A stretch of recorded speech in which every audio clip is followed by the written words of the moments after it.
welcome on UPDR. Thank you, sir. Thank you for Okay, having me. and Vaibhav, yeah, many congratulations for your selection in Bharat Electronics Limited, जो अभी आपका exam हुआ था 2025 में, and you're from electronics background. So I'll interact with you and try to know more about your background and आपका journey कैसा था, and how did you prepare for it, how was the interview, वो सारा कुछ जानने की try करेंगे. So first I start with your background. आप कहाँ से हैं और अपना कॉलेज जहाँ से आपने ग्रेजुएशन किया, कुछ उसके बारे में पहले बताओ. हाँ, तो मैं यूपी में बाराबंकी से हूँ एंड मेरा 10th में सीबीएसई बोर्ड से था. I have secured 88% and then 12th भी सीबीएसई से आई सिक्योर्ड 91.4%. तो फिर यूपीटीयू एग्जाम के थ्रू मैंने एमजेपी रोहिलखंड यूनिवर्सिटी बरेली में एडमिशन लिया था in electronics and communication engineering. और बीटेक खत्म होते होते मेरे पास एक डिसेंट गेट स्कोर था और 7.96 की सीजीपीए थी. सो मैंने एमटेक का एनरोल कर लिया था एनआईटी सूरतगल में वीएलएसआई डिजाइन. ओके. ओके, सो आप एमटेक अभी आपका कंप्लीट हो गया या कर रहे हैं? नहीं सर, अभी 1 साल हुआ है. तो अभी एमटेक का क्या करेंगे? आपका तो सिलेक्शन हो गया. अब तो सर छोड़ना ही पड़ेगा. अच्छा, अभी आपका ज्वाइनिंग का कुछ आ गया? कब ज्वाइनिंग है? आ गया sir. When you are going to join? Sir 21st joining date है. अभी डॉक्यूमेंट वेरिफिकेशन के लिए 9th को बुलाया है बैंगलोर. ओके. सो आपको इन्होंने लैब जो है, बेल की बहुत सी फैक्ट्रीज हैं, लैब्स हैं, तो कौन सी लैब, फैक्ट्री या लैब आपको असाइन हुआ, कुछ बताया उसके बारे में? Yes sir. सर मैं थोड़ा लकी हूँ कि मुझे हेडक्वार्टर्स मिले बैंगलोर यूनिट में भी. ओके. ओके, सो आप वहीं पे ज्वाइन करेंगे, तो जो फैक्ट्री मिल जाती है तो वहीं पे जॉब करना पड़ता है वैभव? हाँ सर, अभी 2 साल के लिए. लकीली बेल की ट्रांसफर पॉलिसीज अच्छी है, तो 2 साल के बाद मैं पर्सनल ट्रांसफर लेकर के गाजियाबाद, जो कि मेरा होम टाउन के पास है, तो वहाँ ले सकता हूँ. BEL is one of the PSUs, जैसे मैंने सीनियर से पता किया कि उसकी ट्रांसफर पॉलिसी सबसे बेस्ट है. आप इजीली ओके. ट्रांसफर ले सकते ओके, तो ऐसा कुछ ऐसा है वैभव, जैसे कोई कॉमन ओरिएंटेशन या कॉमन ट्रेनिंग सेशन वगैरह कुछ होते हैं, ऐसा कुछ है? हैं. ये सर है. 15 days का कॉमन ओरिएंटेशन सेशन रखा गया है हमारे लिए. हमें सबको बैंगलोर बुलाया गया है और 21st से 5th of September तक चलेगा. उसके बाद सबको अपनी रेस्पेक्टिव यूनिट्स भेज दी जाएंगी. अच्छा, तो 15 दिन सबका कॉमन है. हाँ, 15 days सबका कॉमन है सर. ओके. अच्छा वैभव, अब बीईएल के बारे में थोड़ा सा बताओ कि जब ये एग्जाम आया किस तरीके का पैटर्न था, कैसा एग्जाम था, और रिटर्न एग्जाम के बारे में थोड़ा सा बताओ. सर मेरे एमटेक के सेकेंड सेमेस्टर के जस्ट एग्जाम्स खत्म ही हुए थे. बेल की नोटिफिकेशन 1st of January में समथिंग आई थी. फिर एग्जाम मई में होना था, जो कि मेरे सेमेस्टर से ओवरलैप कर रहा था. तो फिर अगर उस टाइम एग्जाम होता तो मैं शायद सही से प्रिपरेशन ना कर पाता. बट क्योंकि ओके. ऑपरेशन सिंदूर और उसमें हुआ, तो फिर बेल शायद उसमें बिजी रही है, तो फिर एग्जाम पोस्टपोन्ड हुआ. और फिर ओके. वो होते होते 1 मंथ पोस्टपोन्ड हुआ, अप्रैल के एंड में हुआ. तब तक मेरे पास एक डिसेंट अमाउंट ऑफ टाइम था, तो मैं एनआईटी सूरतगल में ही बैठ करके वहाँ की लाइब्रेरी, और मुझे एक लैब अलॉट हुई थी, आईसी डिजाइन लैब. हम्म. तो मैं उसी लैब में ही बैठ करके 15 to 20 days मैंने डेडिकेटेड प्रिपरेशन की थी. सिर्फ 15 and 20 days सर मुझे लगता है कि were more than enough to get crack through the written exam, क्योंकि मेरे पास गेट के सब्जेक्ट्स का वेटेज था. And sir, talking about that written exam, मेरी एक क्लियर कट स्ट्रैटेजी थी कि मेरे को बिल्कुल भी कोर सब्जेक्ट्स में नहीं पढ़ना था. मुझे बस ज्यादा से ज्यादा मॉक टेस्ट देने थे. हम्म. एंड मुझे किसी तरीके से भी ज्यादा से ज्यादा टेस्ट सीरीज अटेम्प्ट करके उसमें मैं अपनी मिस्टेक्स को रेक्टिफाई करना था. मेरा कम्युनिकेशन और ईएमएफटी उतना अच्छा नहीं था, बट क्योंकि मैंने मॉक्स ज्यादा से ज्यादा दिए, तो उससे मेरी प्रैक्टिस बहुत अच्छी हो गई थी. तो मेरे को वो क्वेश्चंस मतलब रिपीटिव जो थे, वो मुझे पता चलने लगे कि एंटीना में transmission line, reflection coefficients and impedance matching, इन सब के ऊपर अच्छे अच्छे क्वेश्चन बन रहे हैं. तो फिर जो मैंने नहीं भी प्रिपेयर किए थे, वो भी फॉर्मूलाज मुझे आ गए, तो वो वहाँ पे हेल्प किया मुझे. अच्छा, ऐसा कुछ है कि ज्यादा फोकस पर्टिकुलर सब्जेक्ट्स के ऊपर होता है बेल में? हाँ सर, बेल क्योंकि एंटीना और रेडार पे ही काम करती है, तो फिर कम्युनिकेशन और रेडार में से वो बहुत ज्यादा फोकस्ड है, और वो उसके ऊपर मतलब बहुत सारे क्वेश्चंस आए थे. अप्रोक्सीमेटली मैं अगर कहूँ तो 20 to 30 क्वेश्चन शायद एंटीना और रेडार में ही थे, और ओके. कम्युनिकेशन और ईएमएफटी. तो ये हमेशा होता है, जैसे प्रीवियस ईयर्स में भी ऐसे हुआ था या इसी बार ऐसा हुआ था?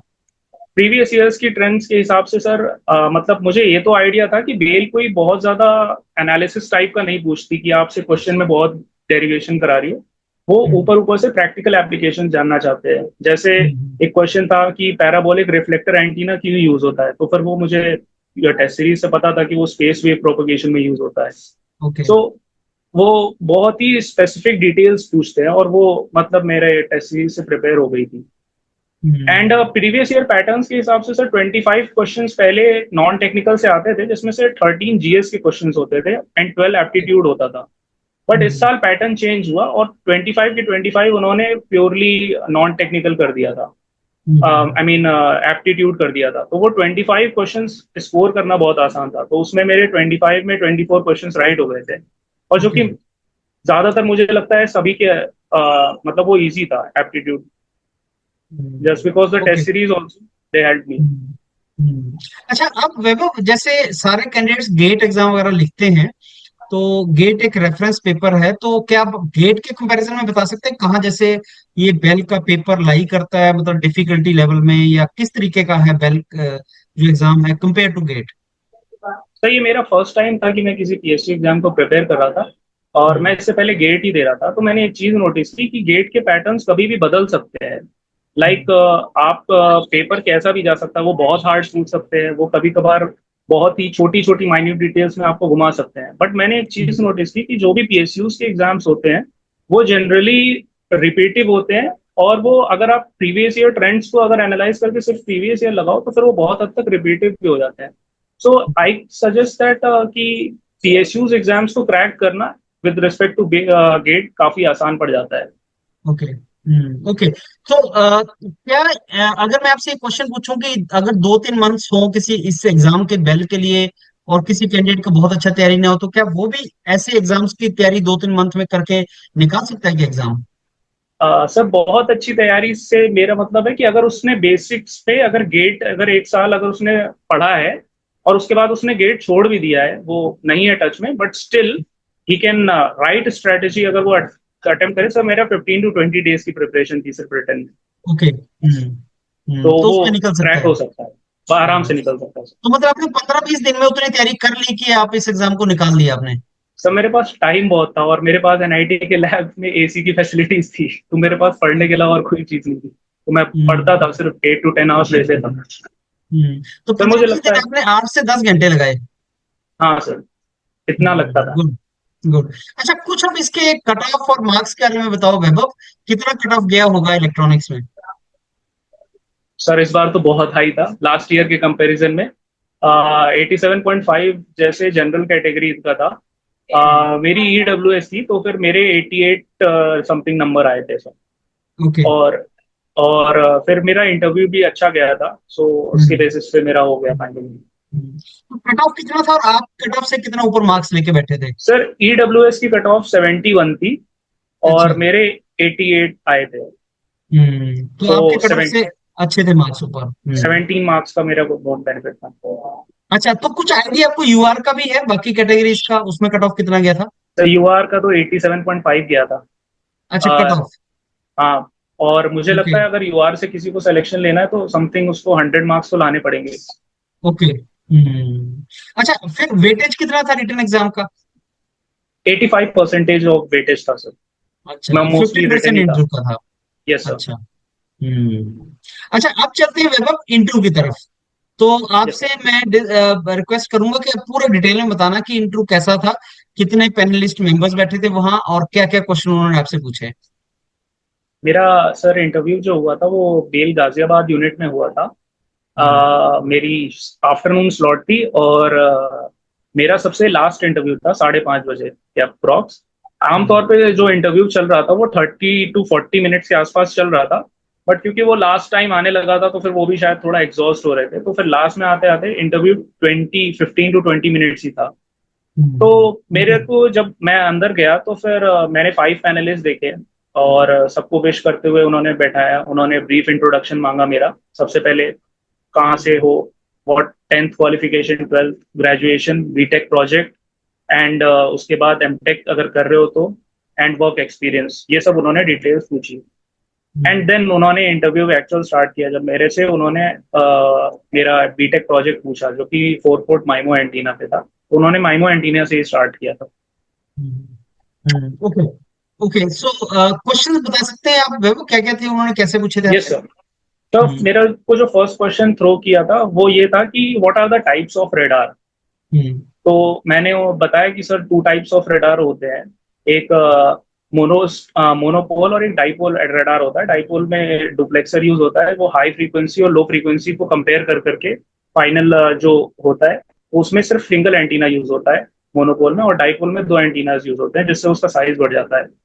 तो इसी के फॉलो अप में सर अगला क्वेश्चन मेरे को ये आया कि अच्छा तुम ट्रांसमिशन लाइंस जानते हो। तो मैंने कहा ये सर थोड़ा बहुत मुझे आइडिया है रिटर्न की प्रिपरेशन से। तो उन्होंने कहा कि ट्रांसमिशन लाइन में अच्छा रिफ्लेक्शन कोफिशिएंट को एक्सप्लेन करो। तो मैंने उन्हें बताया कि रिफ्लेक्शन कोफिशिएंट इम्पिडेंस मैचिंग के लिए यूज होता है और इससे हमारा लॉस कम होता है। तो उन्होंने कहा कि ये सब ठीक है definition, but what is the formula. Sir उस टाइम पे मुझे वो फॉर्मूला एक्चुअल में याद नहीं था। मैंने रिकॉल करने की बहुत कोशिश की एंड दे वर हेल्पफुल, वो हेल्प कर रहे थे कि अगर आप कहीं से हिंट लेके उन्हें बता पाओ। फिर वापस आकर के मैंने ये चीज देखी कि hello. Yeah, go ahead, go ahead. Okay. Okay. So you were telling something, yeah. Yes sir. Sir what was the question, sorry. So you were explaining the question which they asked you in the interview. I mean, एक question पे focus कर रहे थे। हाँ, तो उसके बाद उन्होंने मुझसे रिफ्लेक्शन कोफिशिएंट के बारे में पूछा और रिफ्लेक्शन कोफिशिएंट का फॉर्मूला पूछा। तो मैंने उन्हें बताया। तो उसके बाद उन्होंने पूछा कि कैरेक्टरिस्टिक इम्पिडेंस एक्चुअल में क्या होता है। तो उसका उन्होंने कैरेक्टरिस्टिक इम्पिडेंस में भी स्पेसिफिकली उन्होंने मुझसे फॉर्मूला पूछा था।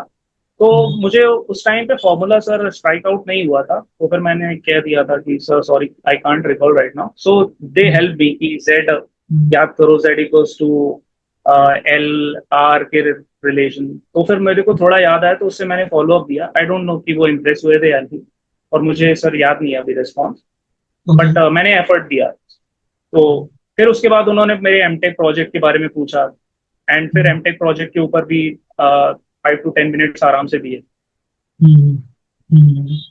ओके। सो वैभव, आपका जो एमटेक का प्रोजेक्ट है उनमें से किस तरीके के क्वेश्चन उन्होंने पूछे हैं आपसे? एमटेक के प्रोजेक्ट में सर मेरा जैसे image enhancement and image restoration था यूजिंग मशीन लर्निंग। और हमारा ये टारगेट था कि उसको किसी तरह पाइथन पे इम्प्लीमेंट करने के बाद मैं उसको एफपीजीए पे इम्प्लीमेंट कर पाऊँ, जिससे एक डिजिटल वेरीलॉग लैंग्वेज को यूज करके उसको मैं डिजिटली उसको परफॉर्म कर पाऊँ समथिंग। तो उस टाइम पे मैं डीप लर्निंग मॉडल्स के बारे में अभी स्टडी कर ही रहा था क्योंकि मेरा फर्स्ट ईयर हुआ था। सो अलग अलग मॉडल्स में जैसे residual densely connected unit model मैं इस्तेमाल कर रहा था अपने मॉडल को ट्रेन करने के लिए, और मैं फंडस कैमरा पे स्पेसिफिकली काम कर रहा था। तो ऐसा मैंने उन्हें समझाया। तो उन्होंने मुझसे पूछा कि अगर आप जैसे इमेज इनहांसमेंट रिस्टोरेशन पे काम कर रहे हो तो इमेज इनहांसमेंट रिस्टोरेशन के क्या क्या मेथड्स होते हैं। तो मैंने कहा कि सर आप ग्रे स्केल ट्रांसफॉर्मेशन कर सकते हो, आप हिस्टोग्राम इक्वलाइजेशन कर सकते हो, आप पिक्सल लेवल फिडिलिटी को चेक कर सकते हो, आप रिस्क पिक और निक 3 क्वालिटी पैरामीटर्स होते हैं, आप डार्क चैनल प्रायर कर सकते हो जिससे कितनी इमेज डिफॉर्म हुई है उसको ब्लैक के ऊपर ओवरलैप कर करके समथिंग उससे फाइंड आउट किया जा सकता है। तो ये था मेरा बीट एमटेक प्रोजेक्ट। इसी में थोड़ा और डीप में जाने लगे वो। तो फिर उसके बाद उन्होंने कहा कि अच्छा तुम्हें इमेज एनहांसमेंट रिस्टोरेशन पता है, अब रिस्टोरेशन में अलग अलग डीप लर्निंग मॉडल्स कौन कौन से यूज होते हैं। तो मैंने कहा कि सर मैं सिर्फ आरडीसी यूनिट मॉडल यूज कर रहा हूँ, मुझे और ज्यादा मॉडल्स के बारे में मैंने पहले स्टडी किया था, बट उसमें से बेस्ट मैंने फाइंड आउट किया अपने प्रोजेक्ट के लिए और ये यही है, उसके अलावा मुझे भी याद नहीं।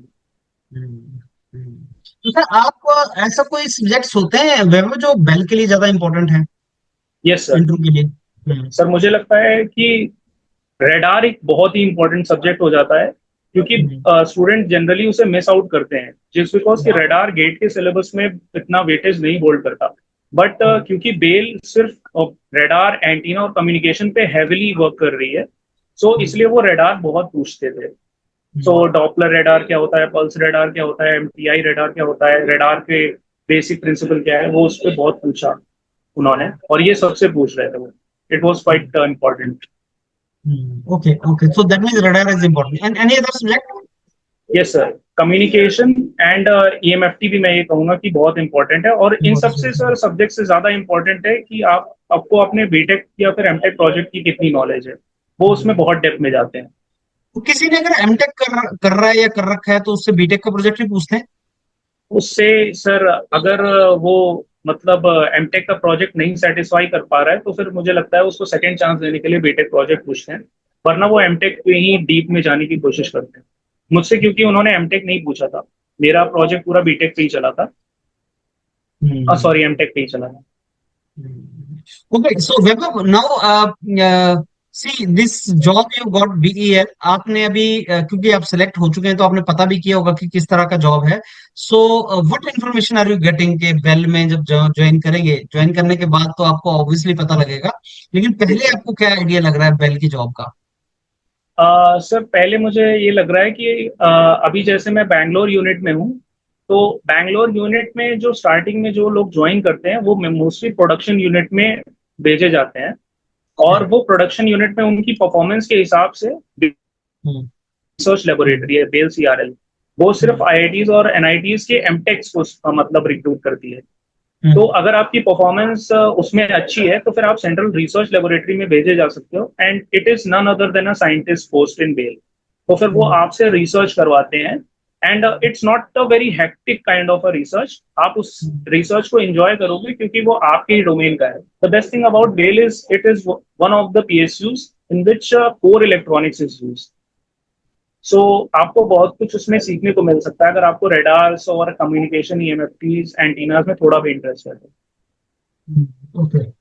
Okay, so needless to say, you must be getting excited to join it soon. Yes sir, after it's a lot of time I had मुझे बार बार ये सोचता था कि इंटरव्यू में ये क्वेश्चन का आंसर ये सही से दिया या नहीं दिया, वो बार बार रिपीट हो रहा था। जब फाइनल रिजल्ट आया so I was quite nervous, तो फिर किसी तरह जब हो गया तो फिर it was quite relieving. Okay. अच्छा, और भी बेल की रिक्रूटमेंट, क्योंकि BEL is in expansion stage, yes sir. तो क्या बेल में और भी रिक्रूटमेंट हम एक्सपेक्ट कर सकते हैं फ्यूचर में? सर मुझे लगता है जैसे 2023 की नवंबर में लास्ट नोटिफिकेशन इससे पहले की आई थी, तो अप्रोक्सीमेटली 1.5 ईयर 1.5 ईयर्स के बाद बेल का अगला रिक्रूटमेंट आता है। But BEL trainee engineer contract basis पे टाइम टू टाइम रिक्रूटमेंट निकालती रहती है, एंड अगर आप थोड़े डिसेंट कॉलेजेस से हैं जैसे for example IITs NITs IIIT या फिर सेंट्रली फंडेड टेक्निकल इंस्टीट्यूट्स में, तो फिर वहां पे ऑन कैंपस बेल आती थी। जैसे मेरे NIT सूरतल में बेल आती थी, और स्पेसिफिकली एमटेक से इलेक्ट्रॉनिक्स से हर साल 10 to 12 लोगों को लेके जाती थी सिर्फ एमटेक से। अगर बीटेक और एमटेक जोड़ दे तो फिर 20 to 24 बेल रेगुलर रिक्रूट करती है हमारी। अच्छा। तो दैट मींस बेल में फ्यूचर में भी हम एक्सपेक्ट कर सकते हैं lot of seats in BEL. Yes sir, क्योंकि BEL is quite growing, it is one of the fastest growing Navratna PSU, and it is जैसे उनके deputy director and CMD Manoj Jain sir का स्टेटमेंट है कि 1 to 2 to 3 years में आप bell को as a Maharatna PSU भी देख सकते हैं। So it is in expansion stage, so we can expect lot of recruitment from its side. Wonderful. So it's a wonderful opportunity and बहुत ज्यादा crucial role play कर रहा है BEL, being part of Yes, sir. Ministry of Defense. So Vaibhav, वैसे तो मैंने सारा कुछ पूछ लिया, anything which I've left or you want to say something to those who are listening to you? Sir यही कहना चाहूंगा, आप गेट में अपना पूरा एफर्ट दो। आपसे अगर गेट नहीं भी होता है तो भी बाकी जो रिक्रूटमेंट्स हैं उसमें गेट आपकी बहुत मदद कर सकता है। जैसे मेरा बाकी किसी PSUs में गेट के स्कोर से नहीं हो रहा था, बट क्योंकि मैंने गेट की नॉलेज मतलब गेट में इतना अच्छे से पढ़ लिया था, तो अब मेरे लिए ये एग्जाम को 15 to 20 डेज में ही क्रैक करना पॉसिबल हो पाया। सो PSUs को अगर आप डेडिकेटेडली टारगेट करते हो, because they are different exam then GATE, I mean they require some effort and your time, but if you are willing to give it then I guess 15 to 20 days में भी आप उस exam को clear कर सकते हो with the correct strategy, with the maximum effort of tests and questions and rigorous effort. It is very easy to crack because they are quite repetitive in nature. चलो, that is very good वैभव। और अगर आप मेहनत करें individual तो certainly he can get selected. आपका एक example है कि आपने 15-20 दिन 8 से 10 घंटे लगाए और उसमें you could get this particular opportunity, और वंडरफुल अपॉर्चुनिटी। तो आई एम श्योर जो सुन रहे हैं आपको candidates, they will get inspired by this your journey and do really good. So thanks a lot and all the very best, Vaibhav. Thank you so much.